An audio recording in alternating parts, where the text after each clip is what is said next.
கூடாரே வெல்லும் சீர் கோவிந்தா உன் தன்னை பாடி பாறை கொண்டு யாம் பெரும் சம்மானம் கூடாரே வெல்லும் சீர் கோவிந்தாவும் தன்னை பாடி பாறை கொண்டு யாம் பெரும் சம்மானம் நாடு புகழும் பரிசே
பல்கலனும் யாமணிவோம்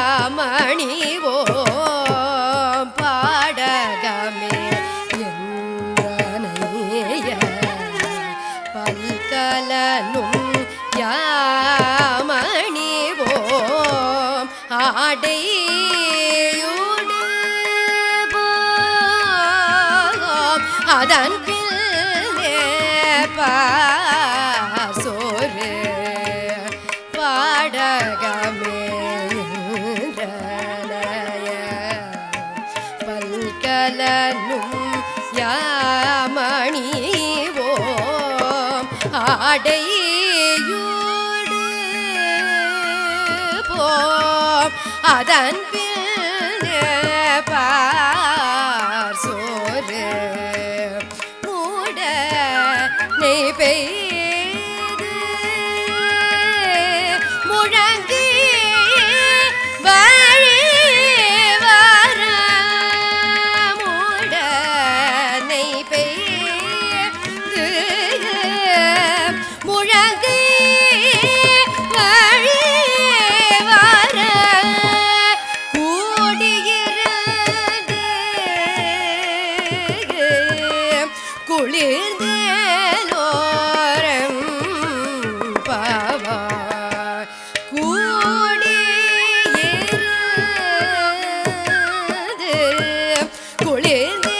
குளிர்ந்தேலோரம் பாவாய்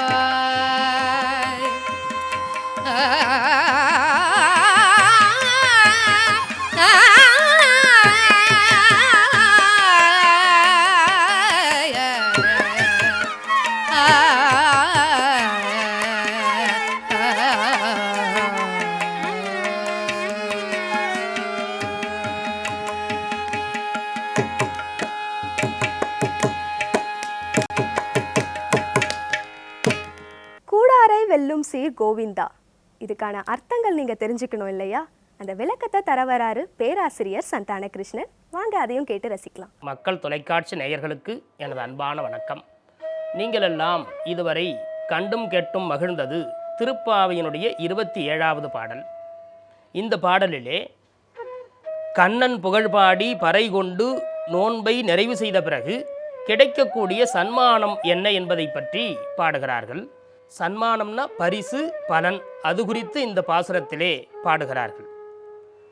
கூடாரை வெல்லும் சீர்கோவிந்தா உந்தன்னை பாடிப்பறை கொண்டு யாம்பெரும் சம்மானம் கூடாரை வெல்லும் சீர் கோவிந்தா. இறைவன் ஒப்பாரும் மிக்காரும் இல்லாதவன். அதை ஏற்றுக்கொள்ளாமல் இறைவனை யார் எதிர்க்கிறார்களோ அவர்களை அழிக்கக்கூடியவன் திருமால். அன்பிற்குரியவர்களே, பகைவர்களை கூடார் என்கிற சொல்லால் குறித்தார் ஆண்டாள் நாச்சியார். கம்சன், சானூரன், சகடன், பூதனை இதுபோன்று இறைவனை எதிர்த்தவர்களையெல்லாம் இறைவன் அழித்தான். அது மாத்திரமல்ல, தன்னை சேர்ந்த சுக்கிரீவனுக்கு நாடு கொடுத்தார். தன்னிடத்திலே வந்து சேர்ந்த அனுமனை தழுவிக்கொண்டார், குகனை தழுவிக்கொண்டார். தன்னை எதிர்த்த ராவணனையும் கும்பகர்ணனையும் அழித்தார். தன்னை வந்து சேரக்கூடியவர்களையெல்லாம் அருள்பாலித்து அரவணைக்கக்கூடியதும் எதிர்க்கக்கூடியவர்களையெல்லாம் அழிக்கக்கூடியதுமான தன்மையை உடையவர் இறைவன் என்பதனாலேதான் கூடாரை வெல்லும் சீர் கோவிந்தா என்று பாடுகிறார் ஆண்டாள் நாச்சியார். இப்போ அரக்கர்களையெல்லாம் இறைவன் அழித்தான். இன்னைக்கு அரக்கர்கள் இல்லையா அப்படின்னா, இன்னைக்கும் அரக்கர்கள் இருக்கிறார்கள். பயங்கரவாதிகள், தீவிரவாதிகள், வன்முறையாளர்கள்ங்கிற பெயரில் அரக்கர்கள் இருக்கிறார்கள். அவர்களையெல்லாம் இறைவன் அழிக்கிறான்.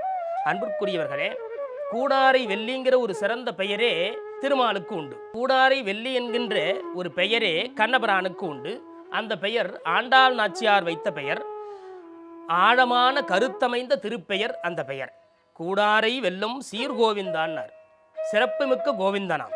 கோவிந்தன்னா என்ன பொருள்? பசுக்களை உடையவர், பசுக்களை மேய்ப்பவர், பசுக்களை மேய்த்து மற்ற விலங்குகளிடத்திலே இருந்து காக்கக்கூடியவர்.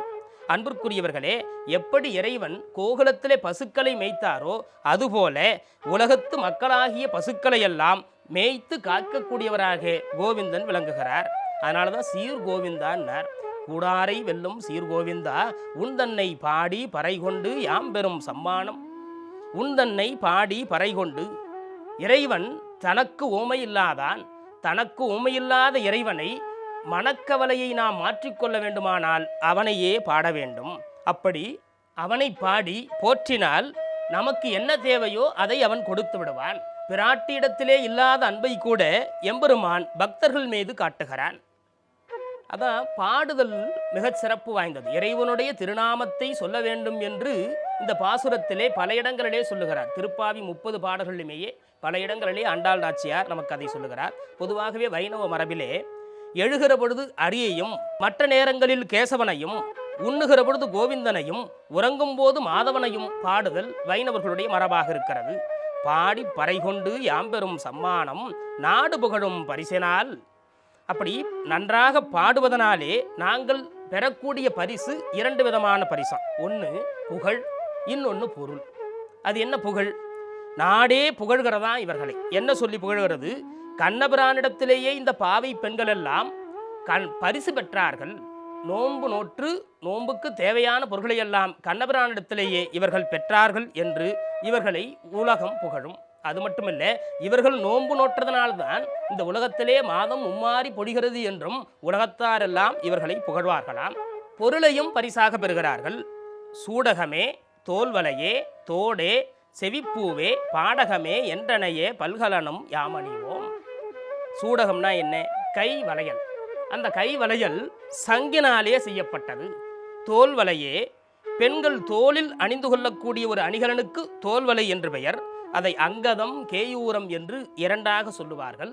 அந்த 2ஐயும் தமிழிலே தோல்வலை என்கின்ற ஒரு பொது சொல்லால் குறிப்பார்கள். தோடே செவிப்பூவே, தோடும் செவிப்பூவும் காதிலே அணியக்கூடிய அணிகலன்கள். காதினுடைய கீழ்ப்பகுதியிலே அணியக்கூடிய அணிகலனுக்கு தோடு என்று பெயர். காதினுடைய மேல் பகுதியிலே அணியக்கூடிய அணிகலனுக்கு செவிப்பூ என்று பெயர். செவிப்பூ இருக்கின்றதே, அந்த செவிப்பூவும் 2 வகைப்படும். இயற்கையான மலர்கொத்தை எடுத்து காதிலே அணிந்து கொள்வது ஒன்று. இன்னொன்று, மலரை தங்கத்தில் செய்து அதில் மணிகளையெல்லாம் இழைத்து அதை காதில் அணிந்து கொள்வது. பாடகமே என்றனையே பல்கலனும் யாமணிவோம்.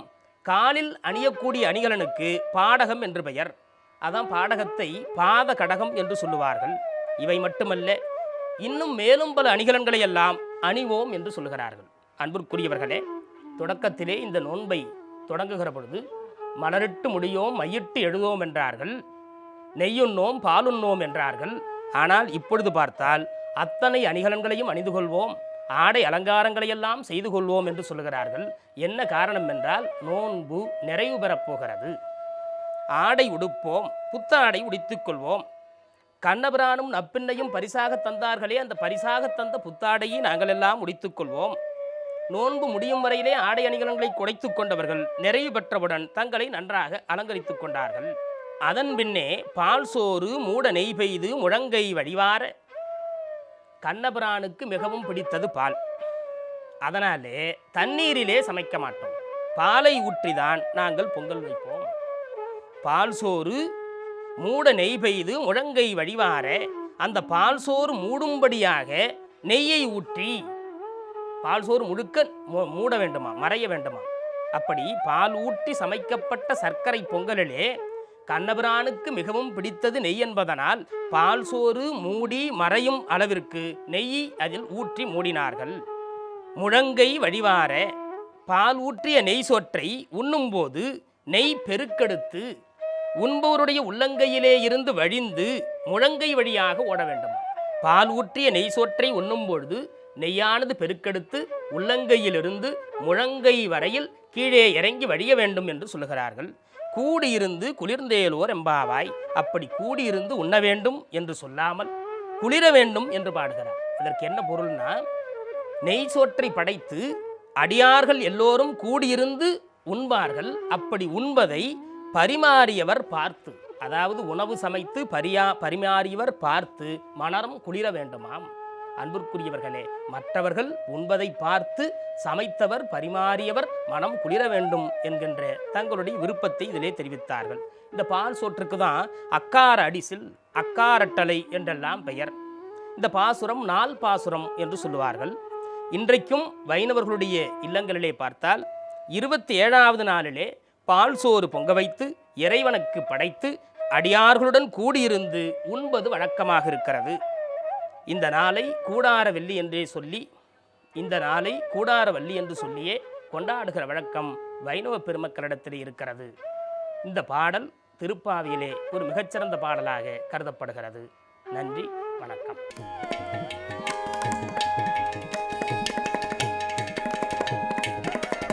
அது பழச்சுவையன அமுதன அரிதற்கு அரிதன எளிதன அமரரும் அறியார். அது பழச்சுவையன அமுதன அரிதற்கு அரிதன எளிதன அமரரும் அறியார். இது கவன் திருவுரு இவன் அவன் எனவே, இது அவன் திருவுரு இவன் அவன் எனவே, எங்களை ஆண்டு கொண்டு இங்கெழுந்தருளும். இது அவன் திருவுரு இவன் அவன் எனவே, எங்களை ஆண்டு கொண்டு இங்கெழுந்தருளும். மதுவழல் பொழில் திருவுத்தர கோஷ, மதுவளர் பொழில் திருவுத்தர கோஷ, மங்கை உள்ளாய் திர பெருந்துறை மன்னா. மதுவளர் பொழில் திரு உத்தர கோஷ, மங்கை உள்ளாய் திர பெருந்துறை மன்னா. எது எமை பணி கொள்ளும் ஆரது கேட்போம். எது எமை பணி கொள்ளும் ஆரது கேட்போம். எம்பெருமான் பள்ளி எழுந்தருளாயே, எம்பெருமான் பள்ளி எழுந்தருளாயே, எம்பெருமான் பள்ளி எழுந்தருளாயே, எம்பெருமான் பள்ளி எழுந்தருளாயே.